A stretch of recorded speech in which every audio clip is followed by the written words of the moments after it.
प्रकर्ष classes में आप सभी का स्वागत है। इस वीडियो में हम भारत में स्थानीय स्वशासन से संबंधित कुछ और महत्वपूर्ण प्रश्नों पर विचार करेंगे। तो आइए शुरू करते हैं।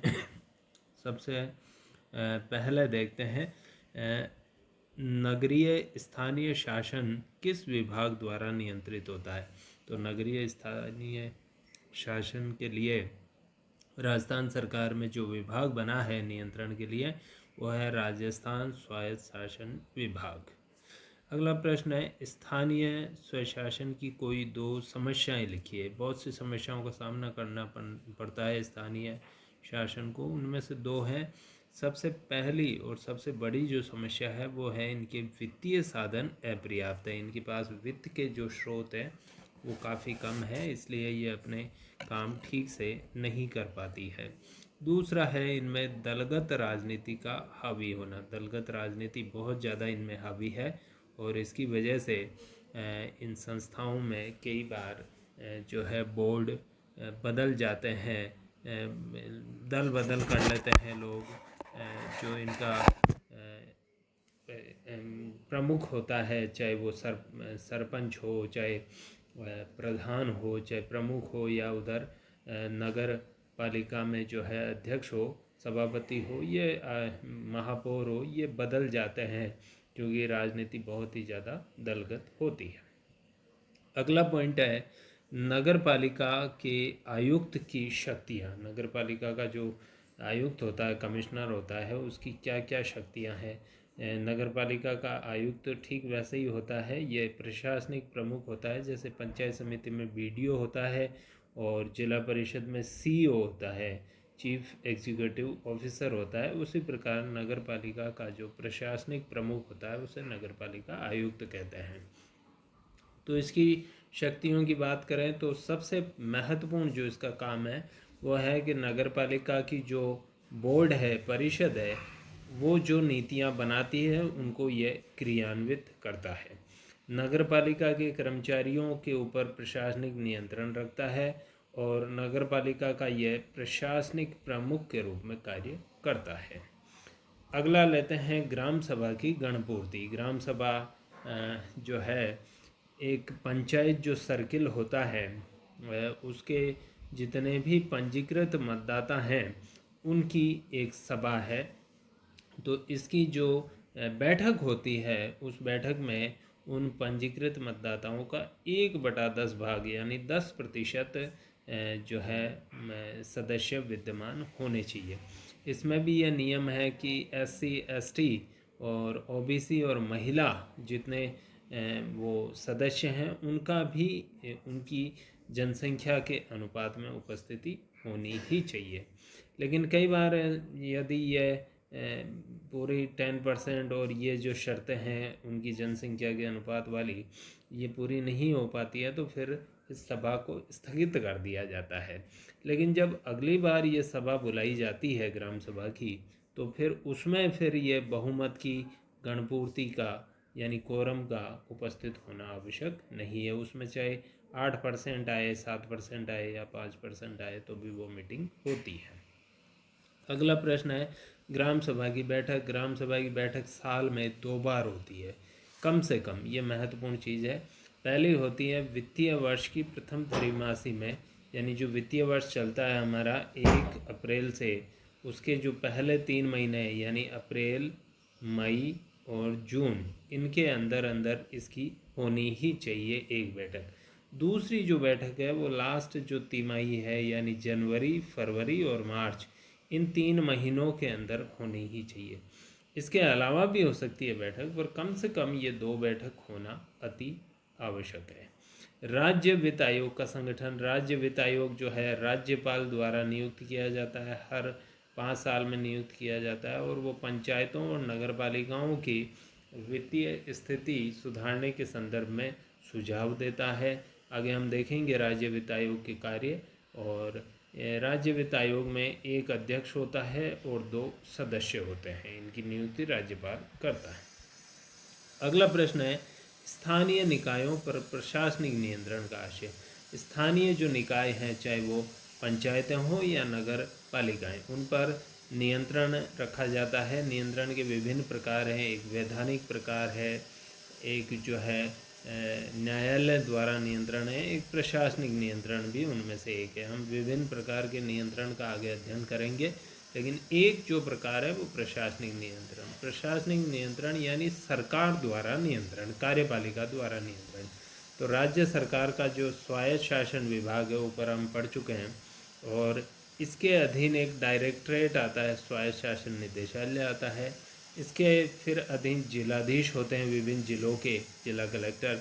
तो इनके माध्यम से इन स्थानीय निकाय, चाहे पंचायतें हों या नगर पालिकाएँ, इनकी गतिविधियों पर नियंत्रण रखा जाता है। इसका अन्य नाम है कार्यपालिका नियंत्रण। नगर पालिका की नगर निगम की संरचना, ये भी बड़ा महत्वपूर्ण है। नगर निगम में कौन कौन होता है? नगर निगम में एक तो परिषद होती है उस नगर निगम की। परिषद कैसे होती है कि नगर निगम का जो क्षेत्र है उसको वार्डों में बांटा जाता है, और हर वार्ड से, जैसे ग्राम पंचायत में एक वार्ड पंच चुना जाता है, उसी प्रकार नगर निगम के हर वार्ड से एक पार्षद चुना जाता है। प्रत्यक्ष चुनाव करती है जनता द्वारा। उसके बाद जो है महापौर यानी मेयर और डिप्टी मेयर चुना जाता है।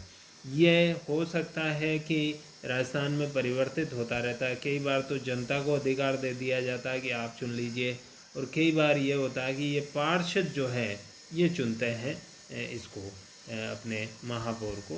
इस प्रकार से चेंज होता रहता है। तो ये प्रत्यक्ष भी चुनाव हो सकता है और अप्रत्यक्ष भी।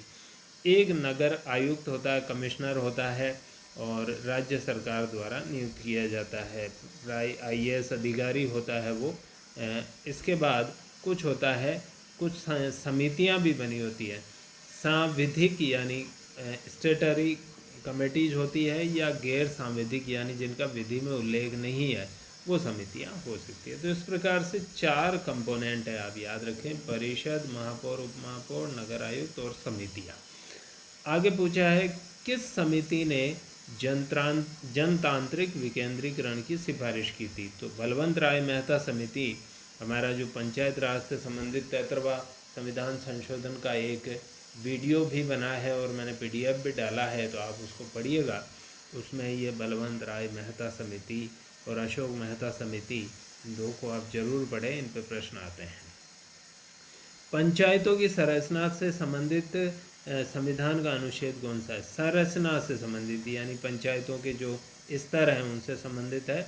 और अनुच्छेद 243 में गे जो है, 243C जिसे अंग्रेजी में कहें, उसमें पंचायतों की संरचना के ऊपर लिखा गया है। अगला प्रश्न आप देखिए, चुंगी कर। ये एक कर है। ये चुंगी कर होता है कि जो स्थानीय निकाय का जो क्षेत्र है, जैसे नगर पालिका का क्षेत्र है, उसमें कोई माल प्रविष्ट होता है तो उसके ऊपर ये वसूल किया जाता है। तो माल की आवाजाही पर लिया जाने वाला एक कर है जो स्थानीय निकाय लेते हैं। ये हो सकता है कि वजन के अनुसार ले, या फिर प्रति नग ले ले, या मूल्य के अनुसार ले सकते हैं। मुख्य राज्य निर्वाचन आयुक्त की बिल्कुल सिंपल है। निर्वाचन आयुक्त हो चाहे वित्त आयोग हो, दोनों की नियुक्ति राज्यपाल करता है। ये देखिए अगला फिर प्रश्न आया है, स्थानीय संस्थाओं पर राज्य नियंत्रण के प्रकार कौन से हैं? तो ये 4 प्रकार हैं, ध्यान रखें इनको। इनमें से अभी हमने एक देखा था प्रशासनिक नियंत्रण। 4 प्रकार है। विधायी नियंत्रण, विधायी नियंत्रण किया जाता है विधानसभा द्वारा। न्यायिक नियंत्रण, ये न्यायालयों द्वारा किया जाता है। प्रशासनिक नियंत्रण जो है उस जो विभाग है, पंचायत राज विभाग या स्वायत्त शासन विभाग, उसके द्वारा किया जाता है। और वित्तीय नियंत्रण जो होता है वो वित्त विभाग द्वारा किया जाता है, राज्य सरकार के वित्त विभाग द्वारा। तो इसको आप याद रखें। मुगल काल में सूबा क्या था? सूबा बिल्कुल आज का जो राज्य है वही था। तो मुगल साम्राज्य अनेक प्रांतों में विभक्त था, और प्रत्येक प्रांत क्या कहलाता था? सूबा। सूबा यानी राज्य, आज का जैसे हम प्रांत या राज्य कहते हैं वो सूबा। इसका जो हेड होता था वो सूबेदार होता था। ये बिल्कुल आज के गवर्नर, राज्यपाल की तरह होता है। ML सिंघवी समिति की प्रमुख अनुशंसा या सिफारिश क्या थी? ML सिंघवी समिति ही वो समिति थी जिसने पंचायत राज संस्थाओं को संवैधानिक मान्यता और संरक्षण प्रदान करने की सिफारिश की। इन्होंने कहा कि इन संस्थाओं को चूँकि राज्य सरकारें अपनी इच्छा के अनुसार चलाती है, समय पूर्व ही इनको भंग कर देती है और इनके चुनाव भी वापस नहीं करवाती है, तो इसलिए इनको संविधान में शामिल कर लो ताकि राज्य सरकारों का इन पे से इस प्रकार का जो है मनमाना नियंत्रण समाप्त हो जाए। नगरीय कार्मिकों के प्रशिक्षण के संस्थान, यानी नगरीय कार्मिक वही नगर पालिका परिषद और नगर निगम, इनके जो कर्मचारी हैं उनको ट्रेनिंग कहाँ मिलती है? तो राजस्थान में नगर पालिका सेवा के जो अफसर हैं, अधिकारी हैं, उनको तो ट्रेनिंग मिलती है हरीश चंद्र माथुर राजस्थान लोक प्रशासन संस्थान जयपुर में। ये महत्वपूर्ण हमारा संस्थान है, सबसे बड़ा ट्रेनिंग सेंटर है राजस्थान का। उसके बाद राजस्थान स्वायत्त शासन संस्थान भी एक है जयपुर में, वहाँ भी ट्रेनिंग मिलती है। इसके अलावा अखिल भारतीय स्तर पर भी एक संस्थान है, वो है स्थानीय स्वायत्त संस्थान शासन संस्थान मुंबई में है। स्थानीय स्वायत्त शासन, ये संस्थान शब्द यहाँ गलत आ गया है, इसको आप हटा दें। स्थानीय स्वायत्त शासन संस्थान मुंबई में, ये अखिल भारतीय स्तर का है। आपसे प्राय 2 ही पूछे जाते हैं, तो इन प्रथम 2 का ही आप उल्लेख करें। पंचायत में, राजस्थान में पंचायती राज संस्थाओं के कर्मचारियों की भर्ती कौन करता है? पंचायती राज संस्थाओं के जो कर्मचारी हैं उनकी भर्ती मुख्य रूप से जो है राजस्थान अधीनस्थ और मंत्रालयिक सेवा चयन बोर्ड, ये बना हुआ एक बोर्ड है, ये जयपुर में इसका मुख्यालय है, ये भर्ती करता है। जैसे ग्राम सेवक हुए या एलडीसी हुए, इनकी भर्ती यही करता है। इसके बाद है नगरीय स्थानीय निकाय निदेशालय की प्रमुख शक्तियाँ क्या है? ये एक अभी हमने देखा, देखिए हम अच्छे से जानते हैं कि एक तो होता है प्रशासनिक विभाग, जैसे स्वायत्त शासन विभाग प्रशासनिक विभाग है, उसके अंडर में आता है निदेशालय। तो इसके अंडर में स्वायत्त शासन विभाग के अंडर में जो निदेशालय आता है उसका नाम है स्थानीय निकाय निदेशालय। ये नगरीय निकायों के ऊपर नियंत्रण रखता है। तो नगरीय निकायों का पर्यवेक्षण और नियंत्रण करने के लिए सामान्य प्रशासन व संगठन संबंधी इसके पास शक्तियां हैं। इसके पास वित्तीय शक्तियां भी है, कार्मिक प्रशासन संबंधी शक्तियां भी है और परामर्शदात्री शक्तियां, यानी ये परामर्श भी राज्य सरकार को देता है। भारत में कितने प्रकार की स्थानीय सरकारें? बहुत ही सिंपल प्रश्न है, 2 प्रकार की है, एक नगरीय एक ग्रामीण। नगरीयों को हम नगर पालिकाएँ कहते हैं, ग्रामीण को पंचायतें कहते हैं। गृह कर क्या? House tax. हाउस टैक्स जो है स्थानीय निकाय लगाते हैं, जैसे चुंगीगढ़ लगाते हैं, और जो गृह स्वामी यानी मकान मालिक है उससे वार्षिक रूप से ये टैक्स लिया जाता है, साल में एक बार इस टैक्स को लिया जाता है। अगला प्रश्न है पंचायत राज संस्थाओं के अध्यक्षों के नाम। बिल्कुल सिंपल है, देखिए सरपंच अध्यक्ष होता है ग्राम पंचायत का, प्रधान अध्यक्ष होता है पंचायत समिति का, और जिला प्रमुख अध्यक्ष होता है जिला परिषद का। अगला है वार्ड समिति। वार्ड समिति क्या है? वार्ड समिति है अनुच्छेद 243 या 243 एस फॉर शिप, उसमें इसका प्रावधान किया गया है। जैसे हम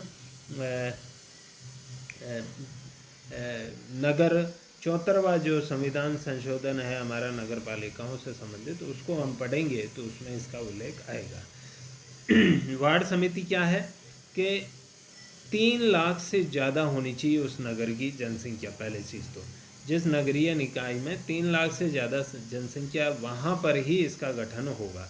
3 लाख से कम जनसंख्या वाले नगरीय निकाय, जैसे नगर पालिकाएँ जो होती है उनमें प्राय जनसंख्या 3 लाख से कम होती है, तो वहाँ इसका गठन नहीं होगा। नगर परिषद और नगर निगम क्षेत्र में ही ये मुख्यतः बनते हैं। तो इसकी संरचना कैसी होगी और पदों को भरने की प्रक्रिया क्या होगी, ये राज्य की जो विधानसभा है उसके द्वारा बनाया जाएगा, कि नियम बनाए जाएंगे कि कैसे भरा जाएगा। और इसका कार्य उस नगरीय निकाय जिसकी भी ये समिति बनती है, जैसे मान लिए अजमेर नगर निगम की ये समिति बनी है वार्ड समिति, तो अजमेर नगर निगम की जो परिषद है वो इसका कार्य तय करेगी। यह 1 या अधिक वार्डों से मिलकर बनती है। अब इसमें क्या होता है कि नगरीय, जैसे अजमेर नगर निगम, उसके पूरे क्षेत्र को बांट दिया जाएगा। वार्डों में तो वैसे ही बटा होता है, अब वार्डों में 1 वार्ड ले लिया या 1 से अधिक वार्ड लेके एक समिति बना दी जाती है, उसको कहते हैं वार्ड समिति। एक वार्ड जनसंख्या पे डिपेंड करता है। जनसंख्या यदि वार्ड की ज़्यादा है तो एक ही वार्ड हो जाएगा, कम है तो एक से ज़्यादा वार्ड, 2 वार्ड, 3 वार्ड हो सकते हैं। और जिन जिन वार्ड को इस समिति में शामिल किया जाएगा उन वार्डों के पार्षद क्या होंगे, इसके सदस्य होंगे। तो ये ध्यान रखना है। 11वीं अनुसूची और 12वीं अनुसूची बड़ी महत्वपूर्ण है। 11वीं अनुसूची जो है 243 जी में इसका प्रावधान है, 12वीं अनुसूची 243 बे में इसका प्रावधान है। सिंपल है। 11वीं अनुसूची पंचायत राज संस्थाओं से संबंधित है, यह नगरीय निकायों से संबंधित है। इनको कौन से काम सौंपे गए, इनको 29 काम सौंपे गए हैं पंचायतों को करने के लिए, वो 11वीं अनुसूची में विवरण है उनका। और नगरीय निकायों को 18 काम सौंपे गए हैं करने के लिए, उनका विवरण 12वीं अनुसूची में है। एक लास्ट प्रश्न हम इस वीडियो में और डिस्कस करेंगे। स्थानीय स्वशासन के विकास को कितने कालखंडों में विभाजित किया गया है? तो भारत में जो स्थानीय स्वशासन का विकास हुआ उसको हम 6 कालखंडों में बांटते हैं। 1687 से स्टार्ट होता है। 1687 में मद्रास में नगर निगम की स्थापना हुई थी, तो वहाँ से ये चालू होता है कार्यक्रम। और 1993 में इनको संवैधानिक मान्यता दी थी, संविधान में स्थान दिया गया था पंचायतों और नगरीय निकायों को, दोनों को। तो वहाँ पर ये वहाँ से अब तक जो है ये चलता है। तो आप देखिए 1687 से 81 का एक खंड हो गया, फिर 82 से 19 का खंड हो गया, फिर 20 से 35, 36 से 50, 50 से 92 और 93 में जो ऐसा कि मैंने बताया संवैधानिक इनको मान्यता। ये 2 चीज़ें याद रखिए, 1687 में मद्रास में और 93 में इनको संवैधानिक मान्यता दी गई थी। तो इस वीडियो में हम इतना ही रखेंगे और आगे की वीडियो में कुछ और महत्वपूर्ण प्रश्नों पर हम डिस्कस करेंगे। मैं उम्मीद करता हूँ कि आपको ये वीडियो पसंद आया होगा।